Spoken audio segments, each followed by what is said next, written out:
This is the first time we've built a shipping crate for Stevens Performance. They had this 70 Coronet trunk to go out. I had to watch a few videos and hear what they wanted. We got it strapped down at the corners. It's pretty snug. We cut up some noodles to pack it. They had some for the corners. They said this thing didn't need to be tight, this needs to be snug, and you can cut these straps in order to just snug right out. Alright, let's see. Top on this thing. So if y'all start having big parts shipped, we might be the ones building the crate.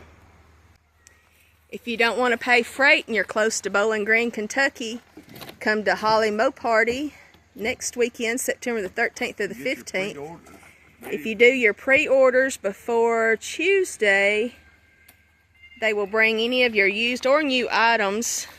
If you need floor pans, hoods, any of the larger items and don't want to pay freight on it, come to Bowling Green, Kentucky to Holley Moparty and you get to meet all of us.